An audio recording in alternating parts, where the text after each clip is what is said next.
बड़ी खबर आपको बताएं कि कमलनाथ के आरोपों पर सीएम शिवराज सिंह ने पलटवार कर दिया है। उन्होंने कहा कि एससी, एसटी और ओबीसी वर्ग का जितना नुकसान कांग्रेस ने किया उतना कोई नहीं कर सकता। सीएम ने कांग्रेस पर ओबीसी वर्ग को केवल वोट बैंक के तौर पर इस्तेमाल करने का आरोप लगाया। सीएम ने कहा कि कांग्रेस पिछड़े वर्ग का हितैषी होने का नाटक कर रही है। उनकी सरकार ने ओबीसी आरक्षण बढ़ाने के लिए अध्यादेश जारी किया और बाद में उन्होंने ही स्टे करवा दिया। वो जानते थे कि जो तरीका उन्होंने अपनाया उससे आरक्षण मिलना संभव नहीं। मुख्यमंत्री ने कहा कि अगर उन्हें पिछड़े वर्ग की चिंता थी तो ठीक से वर्कआउट करना था। सीएम ने कहा कि उनकी ना तो नीयत ठीक थी ना ही नीति। साथ ही मुख्यमंत्री ने दावा किया है कि बीजेपी सरकार सभी वर्गों के कल्याण की कोशिश कर रही है।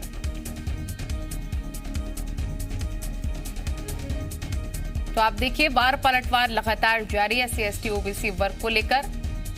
किसने किसका फायदा किया, किसने किसका नुकसान किया है, वो भी बयानबाजी यहां साफ तौर पर देखने को मिल रही है। कमलनाथ के आरोपों पर सीएम शिवराज सिंह ने पलटवार कर दिया है। अभी जो तस्वीरें आपको दिखा रहे हैं राज्यपाल से मुलाकात की तस्वीरें हैं।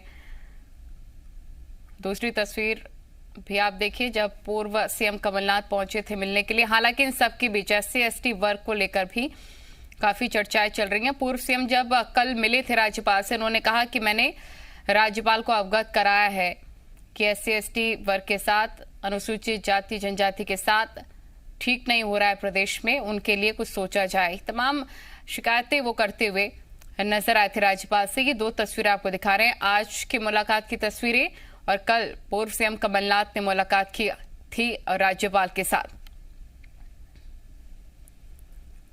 केवल वोट बैंक के लिए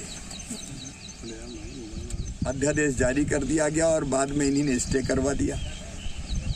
इन्हीं के रहते हुए स्टे हुआ कोर्ट में। पिछले वर्ग की चिंता थी तो ढंग से वर्कआउट करना था और उन्हीं की सरकार में स्टे मिला कोर्ट में। अब पिछड़े वर्ग के हितैषी होने का नाटक कर रहे हैं और पिछड़े वर्ग के आरक्षण के संबंध में जो भी प्रयास किए जा सकते हैं हम हर संभव कदम उठा रहे हैं। लेकिन ये किया धराया सोच समझ के कि इससे होना कुछ नहीं है।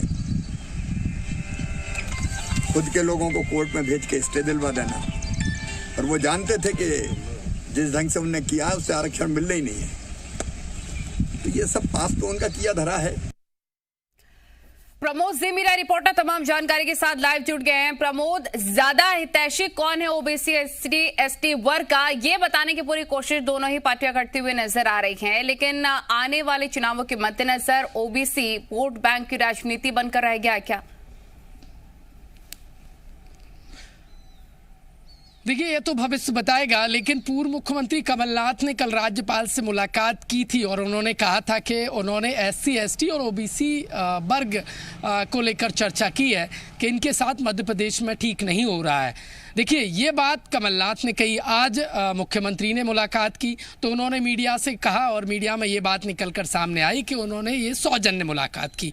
शाम को भोज के लिए आमंत्रित किया मुख्यमंत्री आवास पर। लेकिन ये भी सही बात हो सकती है कि मुख्यमंत्री ने संभवतः कमलनाथ ने जो बातें कही थी, जो शिकायत की थी, उसको लेकर सरकार का पक्ष रखा हो कि ओबीसी आरक्षण को लेकर बीजेपी सरकार ने क्या किया। देखिए, मुख्यमंत्री शिवराज सिंह चौहान ने कमलनाथ पर पलटवार करते हुए कहा है कि सबसे ज्यादा ओबीसी, एससी, एसटी का यदि नुकसान किया है तो वो कांग्रेस ने किया है।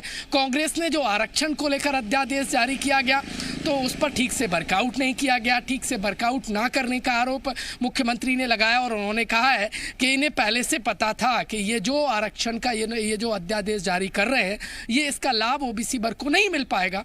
और एक और बेहद अहम आरोप कांग्रेस पार्टी पर मुख्यमंत्री ने लगाया है कि इन्होंने अपने लोगों को कोर्ट भेजकर स्टे कराया। खुद अध्यादेश जारी कर देते हैं, इन्हीं के समय में स्टे आ जाता है। तो इनकी मंशा नहीं थी, कांग्रेस की मंशा नहीं थी कि ओबीसी वर्ग का कुछ भला हो सके। सके, उन्हें आरक्षण मिल सके, ठीक वर्कआउट ना करने का आरोप लगाया है। देखिए, कमलनाथ ने कल कई तरीके के आरोप लगाए थे, आज मुख्यमंत्री ने पलटवार किया है और उन्होंने एक एक करके जवाब दिए और उन्होंने कहा है कि कांग्रेस पार्टी कभी भी ओबीसी वर्ग, SC ST वर्ग की हितैषी नहीं रही है। वो जो भी कार्य करते हैं वो वोट बैंक की तरह करते हैं। राज्यपाल अब सीधे तौर पर काफी एक्शन में भी नजर आ रहे हैं, क्योंकि ओबीसी SC ST को लेकर काफी चर्चाएं चल रही हैं और राज्यपाल ने भी मुख्य सचिव को आरक्षण रोस्टर तैयार करने, नए पदों पर भर्ती प्रक्रिया शुरू करने के निर्देश भी दे दिए हैं। बिल्कुल, देखिए, कल हायर एजुकेशन के प्रमुख सचिव अनुपम राजन से मुलाकात की थी और उसमें ये तमाम जो कार्य करने के लिए राज्यपाल ने आदेशित किए हैं कि तैयारियां कर ली जाए किसी भी तरीके से, और इसके साथ साथ कॉलेजों में छात्रों के हितों का ध्यान पूरी तरीके से रखा जाए, लापरवाही बर्दाश्त नहीं की जाएगी। और बेहद महत्वपूर्ण ये हो चला है कि देखिए, पूर्व मुख्यमंत्री और मुख्यमंत्री आमने सामने है। पूर्व मुख्यमंत्री ने कल आरोप लगाया था, आज मुख्यमंत्री ने पलटवार किया है। अब हितैषी जो सियासत है वो हितैषी के पायदान पर आ गई है।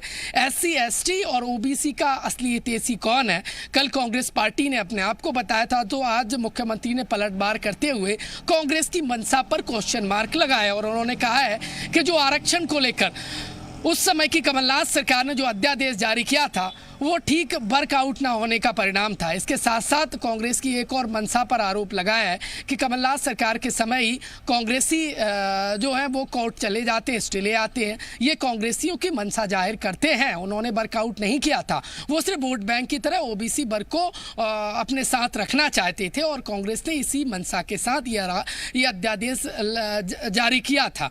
उनका कहीं भी ये मकसद नहीं था, उनकी कहीं भी ये मंशा नहीं थी कि ओबीसी वर्ग का कुछ अच्छा हो सके। यदि वो कुछ ठीक करना चाहते तो वो ठीक से वर्कआउट करते। देखिए, कांग्रेस पर कई तरीके के आरोप लगाए, कल कमलनाथ आरोप लगा रहे थे बीजेपी पर, तो आज मुख्यमंत्री खुद आरोप लगा रहे हैं और वो इस बात को कह रहे हैं कि कभी भी कांग्रेस पार्टी के हम कहें तो कार्य में ओबीसी वर्ग का आने वाले चुनाव के मद्देनजर ओबीसी SC ST का मुद्दा भी काफी ज्यादा राजनीति का हिस्सा बनता हुआ नजर आ रहा है। प्रमोद, बहुत शुक्रिया आपका तमाम जानकारी साझा करने के लिए।